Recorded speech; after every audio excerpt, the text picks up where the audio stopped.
আজকের ভিডিওর শুরুটা হলো সকালের মিষ্টি রোদের আলো দিয়ে।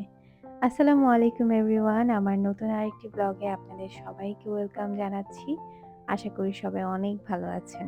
সারি সারি গাড়ি সাজিয়ে পাশাপাশি অন্যান্য জিনিসগুলো একসাথে সাজিয়ে সে বিভিন্ন জিনিস তৈরি করে, ট্রাফিক জ্যাম, এয়ারপোর্ট, পাশাপাশি আরও অনেক কিছু। আর আজকের নতুনত্ব ছিল টুথপিক দিয়ে ডেকোরেশন করা। রোজার জন্য গোছানো শুরু করেছি। আর বেশি দিন তো বাকি নেই। ভেবেছিলাম আরও আগে থেকেই শুরু করব, কিন্তু হয়ে ওঠেনি। বাসাটাকে ডিপ ক্লিনিং করার ইচ্ছা আছে রোজার আগেই। আমি সবকিছুর একটা লিস্ট বানিয়েছি। আশা করি রোজার আগেই শেষ করতে পারবো।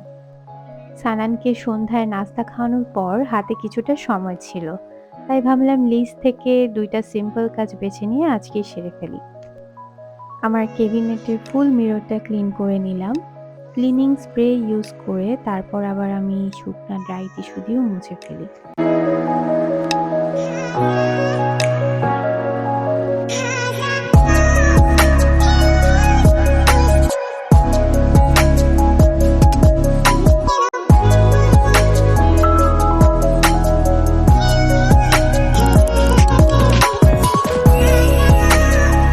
এখন চলে এসেছি ডিনারের জন্য টুকিটাকি প্রিপারেশন করতে।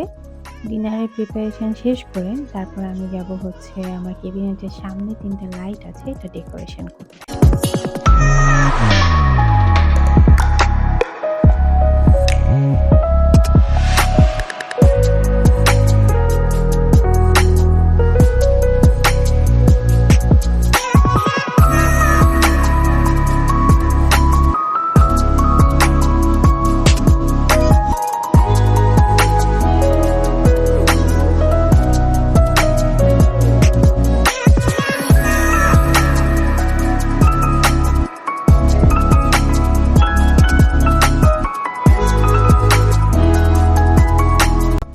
ভেবেছিলাম ডিনারের প্রিপারেশন শেষ করে আসবো এই লাইটের ডেকোরেশনগুলো করতে, কিন্তু ডিনারের প্রিপারেশন শেষ করতে করতে ডিনারের সময়ও হয়ে যায়। তাই একবারে সানানকে রাতে ডিনার শেষ করিয়ে তারপরে আসলাম ডেকোরেশনের কাজগুলো করতে। এই 3টা লাইটের শেড হচ্ছে বেতের ডিজাইনের, আর এগুলো কেনা হয়েছিল ঢাকা ভার্সিটির সামনে থেকে। দেখতে সিম্পল মনে হলেও আলো কিন্তু খুব সুন্দর ছড়ায়। আমার এই বেতের শেডের লাইটগুলো বেশ ভালো লাগে। এই ল্যাম্প শেডের আলোগুলো বেশ ভালোই ছড়ায়। আর উপরে তারগুলো সাদা স্কচ টেপ দিয়ে মুড়িয়ে দেওয়া হয়েছিল, কিন্তু তারপরে কেন জানি এগুলো দেখতে আমার কাছে বেশ খালি খালি মনে হচ্ছিল।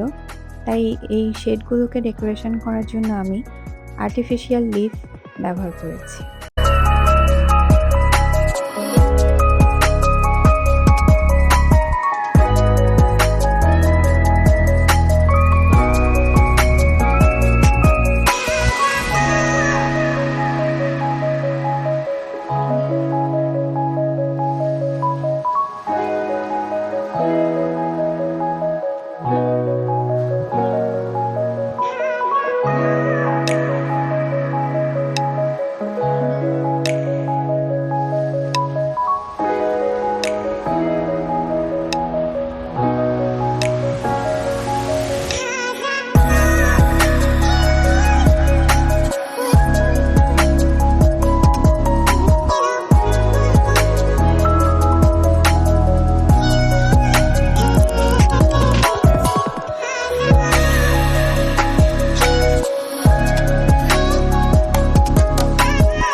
আর্টিফিশিয়াল পাতাগুলো দিয়ে সাজানোর পরে আমার কাছে ল্যাম্প শেডগুলো আরও বেশি সুন্দর লাগছে।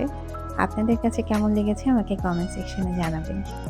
আজকের ভিডিওটি এ পর্যন্তই। সবাই ভালো থাকবেন, আর ভিডিওটি ভালো লাগলে লাইক, কমেন্ট এবং সাবস্ক্রাইব করে পাশে থাকবেন। আল্লাহ হাফেজ।